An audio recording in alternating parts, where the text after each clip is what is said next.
Welcome back. KCR గారు zonal సిస్టమే అక్కర్లేదన్నాడు. 16 GO గురించి లక్షల మంది ఉద్యోగులు నష్టపడ్డారని మాట్లాడినాడు. ఇప్పుడు ఎందుకు మాట ఇంకొక ప్రశ్న, తెలుగుదేశంలో ఉన్నంత వరకు మొత్తం ఆంధ్ర గురించి మాట్లాడిన వ్యక్తి బయట రాగానే తెలంగాణకు దోపిడి, ఆంధ్ర వాళ్ళని తిట్టడం మొదలుకున్నాడు. మూడో పాయింట్, సిపిఎం సిపిఐకి బీజేపీకి పచ్చిగట్టేస్తే మండదు, అలయన్స్ పెట్టుకొని చేయకుండా బీజేపీ ఓటు దగ్గర చేయాలి. ఏమొస్తే రిజల్ట్ కూడా చూడకుండా అది బౌతాన్ని దాన్ని ఏమంటారు? ద్రోహం అంటారా, ఇంకోటి అంటారా? భాష ఇప్పటికైనా సరే కొంచెమైనా పునరాలోచించుకోకుండా అమర్ గారు ఉన్నారు అక్కడ, ఒక సీనియర్ జర్నలిస్టు, ఆయన అన్ని విశ్లేషించగలిగిన విశ్లేషకుడు ఉండి కూడా నీతి జాతి లేదన్నప్పుడు ఖండించకపోవడం. నీకు నీతి లేదు, జాతి లేదు, నీకు ఆ పదం ఉచ్చరించే హక్కు లేదు. కేసీఆర్ గారు అయితే సమైక్యాంధ్రానికి జాతి లేదు, నీతి లేదని మాట్లాడు. పక్కన పెట్టుకోండి. ఈ రోజు తెలుగుదేశం వారికి లేదని మాట్లాడుతున్నారు, ఆంధ్ర వారికి లేదని మాట్లాడారు చంద్రమోహన్ గారు. నేను అడిగిన వైయాగియానకు మంచి మాట్లాడు. 2 సార్లు ఎమ్మెల్యే కోల్పోయావు, సిగ్గులేదు నీకు. 2 సార్లు తిరస్కరించును. డిపాజిట్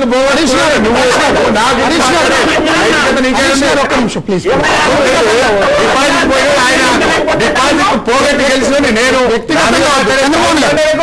చంద్రమోహన్ గారు, నేను చెప్తున్నానయ్యా అన్న, మీకు మర్యాద లేకుండా మాట్లాడపక్కది. మా భాష నిజమంటే మా తెలుసా, మా భాష నీ భాష తేడా ఉంది. మా దగ్గర అయ్యా అయ్యా అంటే తిట్టినట్టు, మా దగ్గర అయ్యా అయ్యా అంటే చెప్పు తీసుకోలేదు. మా తెలంగాణ ప్రజలకు అయ్యాను చెప్పు తీసుకోలేదు, పల్లె అవుతాడు.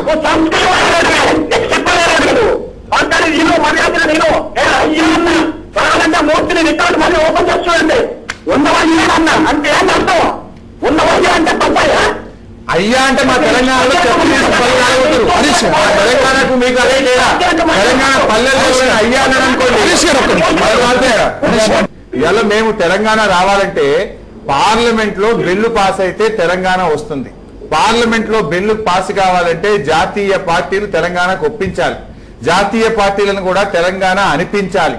ఆ క్రమంలోనే కాంగ్రెస్ తోనైనా బీజేపీతోనైనా కలిసే ప్రయత్నం, కాంగ్రెస్ బీజేపీలను తెలంగాణ అనిపించి తెలంగాణకు మెప్పించి ఒప్పించే ప్రయత్నంలో మేము కలిసాం. కానీ మీలాగా అధికార దాహం కోసం 4 రోజులు బీజేపీతోని 4 రోజులు లెఫ్ట్ పార్టీలతోని రంగులు మార్చుడు ఊసరవెల్లిలాగా మాకు కాదు. మాది విధానం అంతకంటే కాదు. పార్టీని అంటూ పెట్టుకొని పార్టీని ఇబ్బంది పెట్టే పని చేయలేదు. నైతిక విలువలు ఉన్నాయి కనుకనే రాజీనామా చేసి బయటకు పోయింది. మీరు చెప్పండి, ఫైనల్ గా మీరేం చెప్పారు?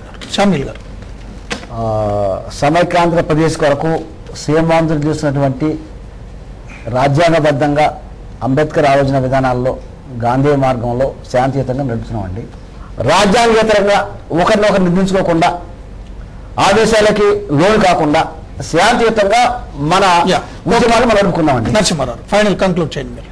అంటే తమ అభిప్రాయాలని వ్యతిరేకించిన వాళ్ళందరి మీద కోపడటం అవి మానుకోమని బాగుండదు, మంచిది కాదని హరీష్ రావు గారిని రిక్వెస్ట్ చేస్తా ఉన్నాం.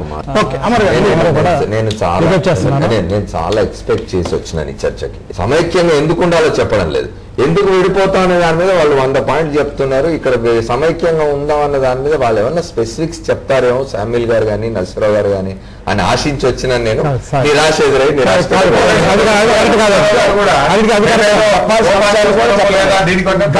ఇప్పుడు ఉద్యమాన్ని పక్కతో పట్టించి అవాస్తవాలు చెప్పి తప్పులు చెప్పి లేదా మా మీద అభాండాలు వేసిన వాళ్ళపైనే ఆ రకంగా మేము మాట్లాడుంటాం. కానీ ప్రజలందరూ ఎవరైనా మంచిగా సూచనలు ఇస్తే సలహాలు ఇస్తే డెఫినెట్ గా తీసుకుంటాం.